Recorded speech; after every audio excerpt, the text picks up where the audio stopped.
Татарлар турында гадәттә монгол шарына бәйләп язалар, ләкин аларның дәүләтчелеге күпкә борынгырак. Татарлар борынгы төрки халык, аларның этник бабалары хунну һәм гуннар Кытай хроникаларында бу эрегә кадәр 3-нче гасырда ук искә алыналар. Хунну халкы Кытайдан төньяктагы далаларны биләп яшәгән. Татарларның этник бабалары туркиләрнең Кытай империясе белән бәйләнешендә мөһим роль уйнаганнар. Бу татар-төрки һәм Кытай халыкларының мәдәниятләрендә эз калдырмый үтмәгән. Болашакта татар музыкасын тыңлаган вакытта мин аның берникадәр Кытай көйләренә ошаганлыгына гаҗәпләнә торган идем.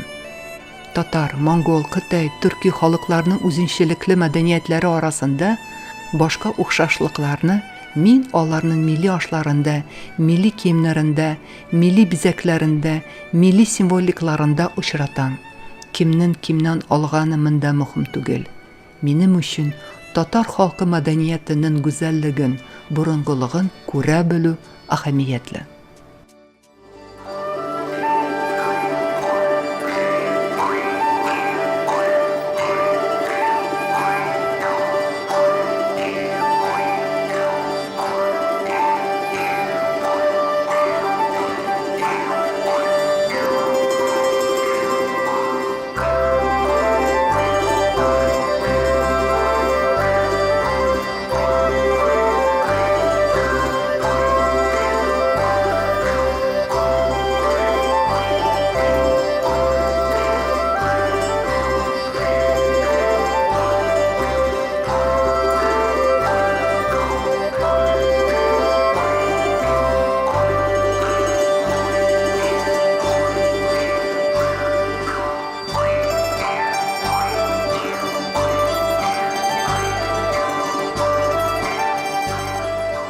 Татарлар һәм башка төрки халыкларының килеп чыгышы Алтай төбәге белән бәйле.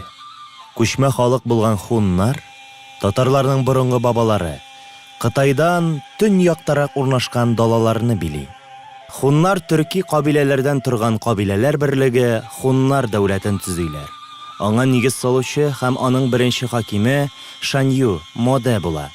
Безнең эрага кадәр 234-174 еллар. Кешәя барган хуннар дәүләтеннән һәм башка күчмә кабиләләрдән саклану өчен биек Кытай диварын кыра башлыйлар. Хуннар дәүләте Кытай белән көрәштә җиңелеп, төньяк һәм көньяк тармакларга таркала. Идел һәм Җаек араларындагы җирләргә күченгән төньяк тармак вәкилләре яңа халыкка, гуннарга башлангыч бирә.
Сәяси факторлар һәм климаттагы үзгәрешләр йогынтысында гуннар көнбатышка юл ала. Рим империясы чикләренә җитеп, халыкларның бөек күчешен башлап җибәрә.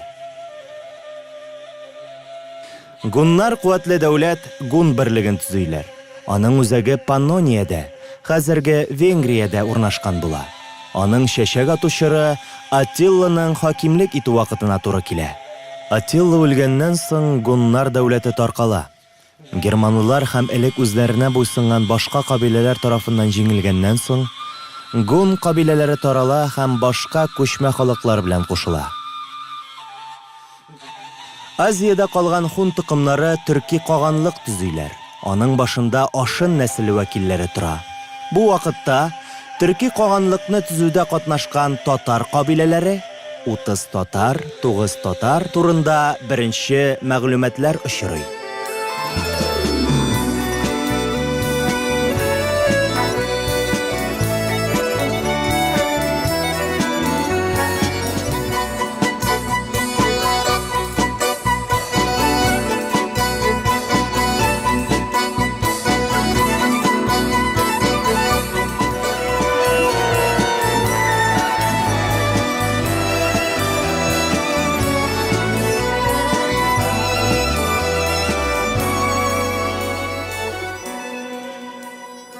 Төрки каганлык көнбатыш төрки һәм көнчыгыш төрки каганлыкларга бүленә.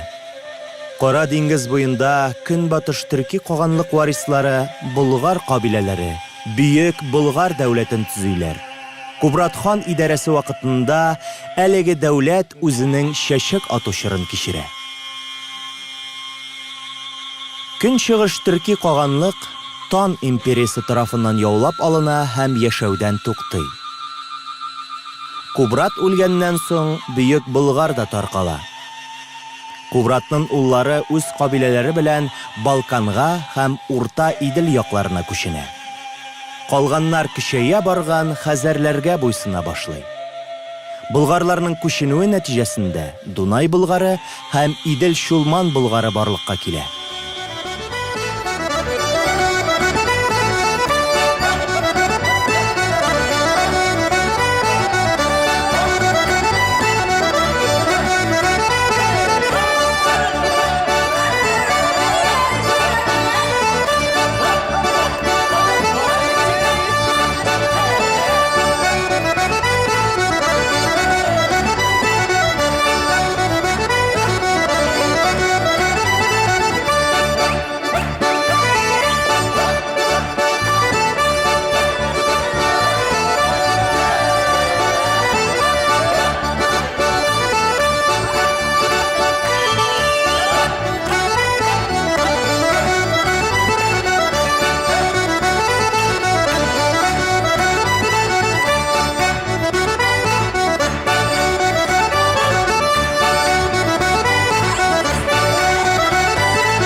Җыр бию ансамбле ул чынлап та безнең татар халкының мирасы инде.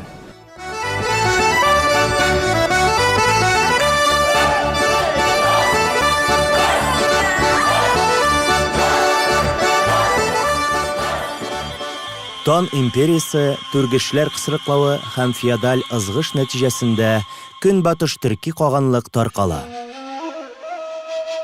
Татар рук кабилә берәмлекләре, кимәкләр һәм кыпчаклар кимәк каганлыгын төзиләр. Ул бүгенге Казакстан һәм Көньяк Сибир территориясын били. Кимәк каганлыгы монгол телле кабиләләр һәм ичке низаклар басым астында көчсезләнә. Кыпчаклар көнбатышка күчә. Чыгышлары белән көнбатыш төрки каганатның Шату кабиләсеннән булган татар кабиләләре, ак татарлар, кара татарлар, кыргый татарлар үзләренең иң беренче татар дәүләтләрен төзиләр.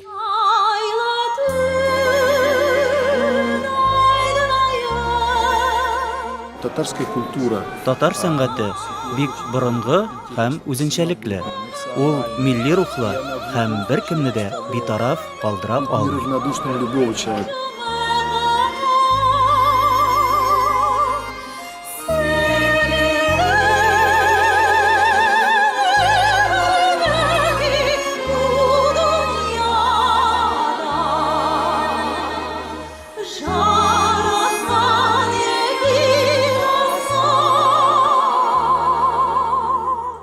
татар моңы, фольклор дигән нәрсә ул мәңгелек. Ул бер вакытта бетә торган түгел.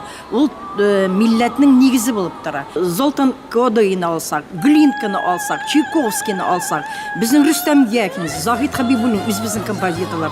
Алар барсы да бөтенесе нигезләп кешеләр үзләренең зур әсәрләрен, оперларын, симфонияларын, шушы татар фольклорын.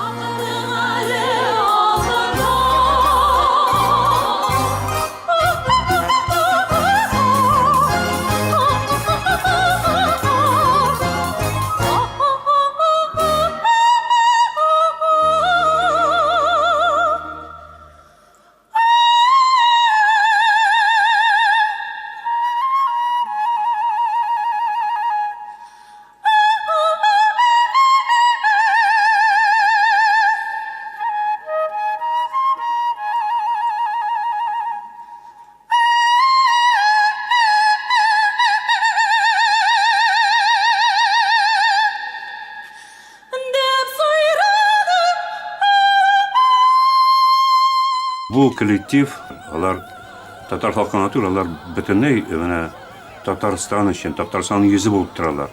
Шуңа күрә аларга бик зур рәхмәт. Шыңгызхан Бөек хан дип игълан ителгән Тимучин татар һәм башка кабиләләрне берләштерә һәм хакимлек итүче династия исемен алган Монгол империясына нигез сала.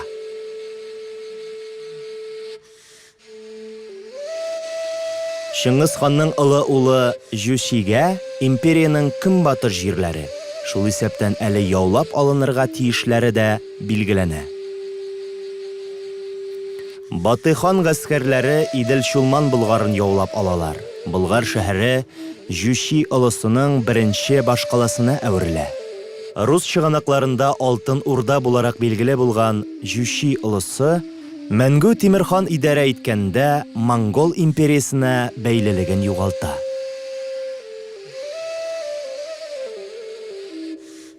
Алтын Урда Казан, Әстерхан, Кырым, Себер, Касыйм ханлыклары, Олы һәм Нугай урдалары берлегенә әверелә.